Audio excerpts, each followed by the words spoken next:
Good morning বন্ধুরা, সবাইকে সুপ্রভাত। সবাইকে সাফল্য দিশা ইউটিউব চ্যানেলে স্বাগতম। আজকের 22শে ডিসেম্বরে কারেন্ট অ্যাফেয়ার্স নিয়ে আলোচনা করব।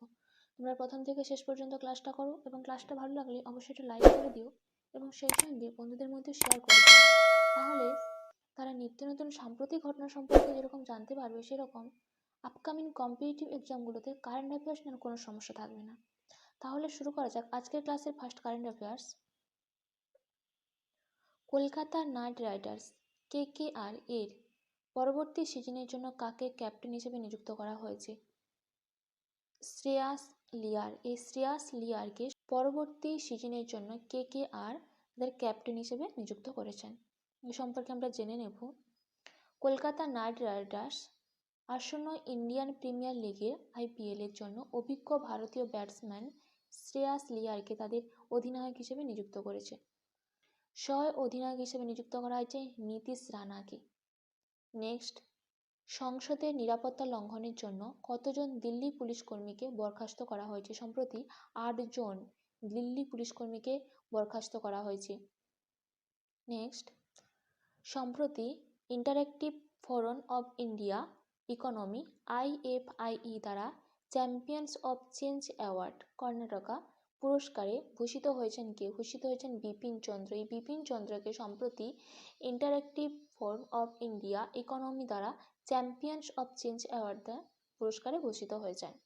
নেক্সট, কোন শহরে প্রধানমন্ত্রী নরেন্দ্র মোদী বিশ্বের বৃহত্তম ধ্যান কেন্দ্র মানে মেডিটেশন সেন্টার উদ্বোধন করলেন? উত্তর হবে বারাণসীতে। এই বারাণসীতে প্রধানমন্ত্রী নরেন্দ্র মোদী বিশ্বের বৃহত্তম ধ্যান কেন্দ্র মেডিটেশন সেন্টার উদ্বোধন করেছেন।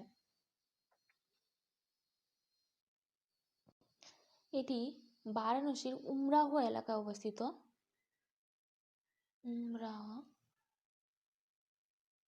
উমরাহ এলাকায় অবস্থিত। এটি বারাণসী শহর থেকে প্রায় 12 কিলোমিটার দূরে এবং স্বরভেদ, এই স্বরভেদ মন্দিরটি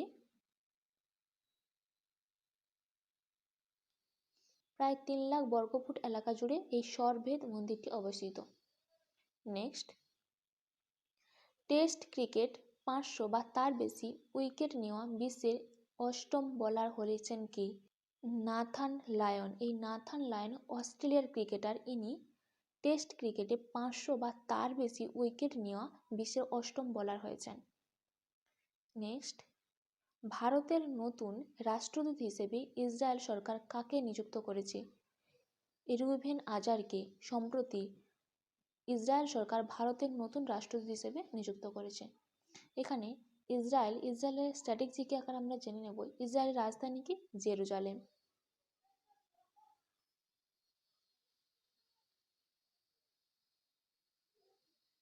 এবং ইসরায়েলের মুদ্রার নাম কি? ইসরায়েলি সেকেল। তাহলে ইসরায়েলের রাজধানী জেরুজালেম এবং ইসরায়েলের মুদ্রার নাম ইসরায়েলি সেকেল।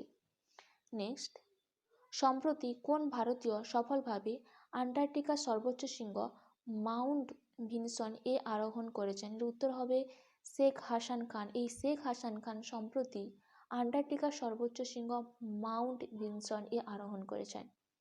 এটি একটি খুবই গুরুত্বপূর্ণ কারেন্ট অ্যাফেয়ার্স। নেক্সট, কে বারাণসী ও নয়াদিল্লির মধ্যে দ্বিতীয় বন্দে ভারত ট্রেনের পতাকা উন্মোচন করেছেন? এটি আমাদের প্রধানমন্ত্রী নরেন্দ্র মোদী। ইনি বারাণসী ও নয়াদিল্লির মধ্যে দ্বিতীয় বন্দে ভারত ট্রেনের পতাকা উন্মোচন করেছেন এবং এই ট্রেনটি গেরুয়া রঙের। এই গেরুয়া রঙের এই ট্রেনটি দ্বিতীয় বন্দে ভারত, যেটা বারাণসী ও দিল্লির মধ্যে উদ্বোধন করা হয়েছে, যেটি পতাকা উন্মোচন করেছেন আমাদের প্রধানমন্ত্রী নরেন্দ্র মোদী। নেক্সট, সম্প্রতি কোন দেশের শাসকের মৃত্যুতে ভারত সরকার একদিনে রাষ্ট্রীয় শোক ঘোষণা করেছিল? এর উত্তর হবে কুয়েত। এই কুয়েতের আমির শেখের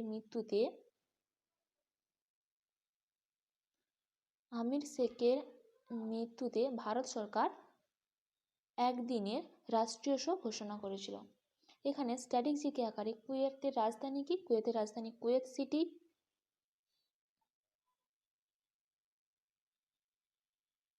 এবং কুয়েতের মুদ্রার নাম কি? কুয়েতের মুদ্রার নাম দিনার।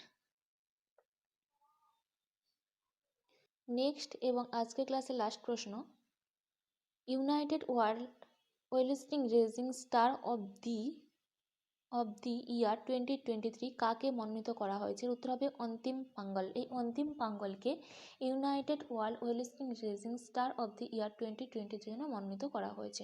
এ সম্পর্কে আমরা জেনে নেব। দুইবারের বিশ্ব চ্যাম্পিয়ন ও সিনিয়র বিশ্ব ব্রোঞ্জ পদকপ্রাপ্ত অনন্ত পাঙ্গল মহিলাদের বিভাগে ইউনাইটেড ওয়ার্ল্ড রেসলিং 2023 সালের রাইজিং স্টার হিসেবে মনোনীত হয়েছে।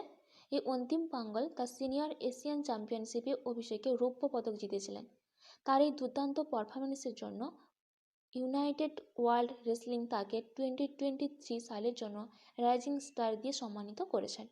এই ছিল আজকের দিনে 10টি গুরুত্বপূর্ণ কারেন্ট অ্যাফেয়ার্স। এইরকম 10টি গুরুত্বপূর্ণ কারেন্ট অ্যাফেয়ার্স পেতে অবশ্যই সাফল্য দিশা ইউটিউব চ্যানেলকে সাবস্ক্রাইব করে নিও। তাহলে এখানে যখন যা ভিডিও আপলোড করা হবে তার নোটিফিকেশন সঙ্গে সঙ্গে তোমাদের কাছে পৌঁছে যাবে এবং ক্লাসটা দেখতে তোমাদের সুবিধা হবে। আজকে ক্লাসটা এই পর্যন্ত।